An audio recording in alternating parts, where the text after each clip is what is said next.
పురస్కరించుకొని సంక్రాంతి భోగి పండుగని సందర్భాన్ని పురస్కరించుకొని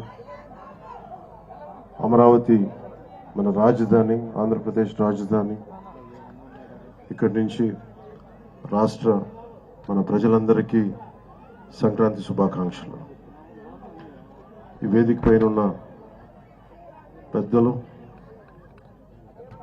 మాజీ ముఖ్యమంత్రి, ప్రస్తుత ప్రతిపక్ష నాయకులు శ్రీ నారా చంద్రబాబు నాయుడు గారికి మనస్ఫూర్తిగా నా హృదయపూర్వక నమస్కారాలు. ఈ వేదిక పైన ఉన్న తెలుగుదేశం నాయకులకి, పెద్దలకి, జనసేన నాయకులకి, ప్రతి ఒక్కరికి పేరు పేరున హృదయపూర్వక నమస్కారాలు, సంక్రాంతి శుభాకాంక్షలు. ముఖ్యంగా ఇక్కడికి వచ్చిన అమరావతికి రాజధాని కోసం, 5 కోట్ల ప్రజల రాజధాని కోసం 33,000 ఎకరాలు ఇచ్చిన ఇక్కడికి వచ్చిన రైతు కుటుంబాలకి, రైతులకి, ప్రతి ఒక్కరికి మనస్ఫూర్తిగా మీ అందరికీ నిజమైన సంక్రాంతి శుభాకాంక్షలు. గత 4 సంవత్సరాలుగా ఈ రాష్ట్రానికి పీడబట్టి ఆ పీడ తొలగిపోయే టైం అయింది. ఆ కీడుని, ఆ పీడని ఈ రోజున భోగి మంటల్లో కాల్చేశారు. నాకు మీ కష్టాలు తెలుసు. ఆ రోజున మన పార్టీ ఆఫీసుకు కూడా మీరు వచ్చి మీ మీద దాడి జరిగి చాలా అనుచితంగా, దారుణంగా మిమ్మల్ని లాఠీలతో కొట్టి రైతాంగాన్ని చాలా చాలా బాధ గురి చేసి నాకు కలిచివేసింది. ఈ రోజున తెలుగుదేశం కానీ జనసేన 2 కలిసి ఉన్నాయంటే మీ అందరి ఆవేదన, ఏడుపు ఆ రోజు నన్ను కలిచేసింది. మీ ఆకాంక్షల కోసం ఇందాక మాట్లాడుతూ ఉండగా తల్లి ఎకరం ఇచ్చానన్నా, నేను ఉన్న ఎకరం కూడా పోగొట్టుకుని ఆడబిడ్డలు పెంచుకుంటా ఉన్నానంటే ఆ ఆడబిడ్డకి, ఆ అక్కకి, ఆ చెల్లికి నేను మాటిస్తున్నాను, అమ్మ మేము ఉన్నాం, మీరు ఇచ్చిన ఈ త్యాగం మేము మర్చిపోం. మీకు ఏ ఉద్దేశంగా కోసం అయితే ఇచ్చారో ఆ ఉద్దేశం సంపూర్ణంగా నెరవేర్చేలాగా మేము కృషి చేస్తాం. బంగారు రాజధాని నిర్మించుకుందాం ఇక్కడ. అలాగే మనం ప్రతిసారి నేను ఒక్కటే కోరుకున్నా, ప్రతిసారి అదే సభాముఖంగా కూడా ఈ రోజున అదే మాట చెప్తా ఉన్నాను.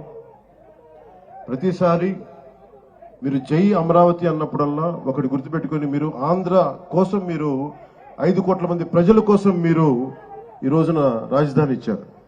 జై అమరావతితో పాటు జై ఆంధ్ర నినాదాన్ని కూడా మీరు తీసుకెళ్లాల్సింది. ఎందుకంటే మీరు అన్నప్పుడల్లా మీరు ప్రజలకు తెలుస్తూ ఉంటుంది మీరు చేసిన త్యాగాలు.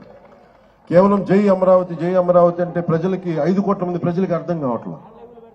కేవలం అది అమరావతి సమస్య అనుకుంటారు. ఇది అమరావతి సమస్య కాదు, 5 కోట్ల మంది ప్రజల సమస్య.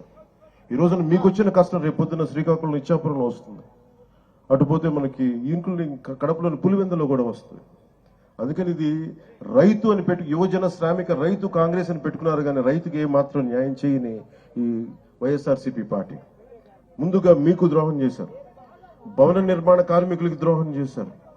ఉద్యోగులకి సరైన డిఎస్సీ రిక్రూట్మెంట్ ఇవ్వకుండా మనకి డిఎస్సీ రిక్రూట్మెంట్ ఇవ్వలేదు. కానిస్టేబుల్స్కి కనీసం సరైన ఉద్యోగ అవకాశాలు లేవు. ఏ విధంగా చూసినా ఉపాధి అవకాశాలు లేవు. వీటన్నిటినీ కలిసివేసింది. ముఖ్యంగా మీరు గుర్తుపెట్టుకోవాల్సింది, ఆ రోజున మీకు కౌలు రావట్లేదు అంటే ఆ రోజున జనసేన మీకోసం ముందుకొచ్చి మీకు కౌలు పడేలా మీకు మీ తరపున మేము పోరాటం చేశాం. మీకోసం ఆ రోజున కంచెలన్నీ వేస్తే, ఆ రోజున ఆడపడుచులు ఏడ్చి వేదనతోటి ఆ రోజు వస్తే, ముళ్ళ కంచెలు వేస్తే మేము మీకోసం దాటి ముందుకు వచ్చాం. ఈ రోజు కూడా అదే, ఏదైతే తెలుగుదేశం జనసేన కలవకూడదు, విడిపోయే పోటీ చేయాలి, విడిపోయే పోటీ చేస్తే ఇంకొకసారి వైఎస్ఆర్సీపీ వస్తే, ఇంకొకసారి కనుక వైఎస్ఆర్సీపీ పార్టీ ఆంధ్రప్రదేశ్కి వస్తే ఇంకా మనం మర్చిపోవచ్చు దీని భవిష్యత్తు. చీకటి భవిష్యత్తు ఇది. ఆ చీకటి భవిష్యత్తు ఉండకూడదు, వెలుగు నింపాలి. అందుకని ఈ భోగి రోజున మనం జనసేన తెలుగుదేశంతో కలిసి ఒక సుస్థిరమైన ప్రభుత్వం స్థాపించాలి, మీకు బంగారు భవిష్యత్తు ఇవ్వాలని మనస్ఫూర్తిగా నేను మీ అందరికీ తెలియజేసుకుంటా ఉన్నాను. అలాగే జనసేన రైతులకి అండగా నిలబడే పార్టీ.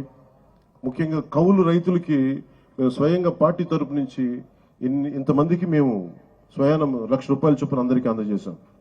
అందుకని మీకు ఎప్పుడు కూడా భూమి కోల్పోయిన రైతుకి, కౌలు రైతులకి, రాష్ట్ర ప్రజలకి, యువతకి, మహిళలకి అందరికీ కూడా పేరు పేరున ప్రతి ఒక్కరికి కూడా నా శుభాకాంక్షలు తెలియజేసుకుంటూ, భవిష్యత్తులో ఈ రోజున మాట్లాడబోయేది చాలా ముందు ఉంది.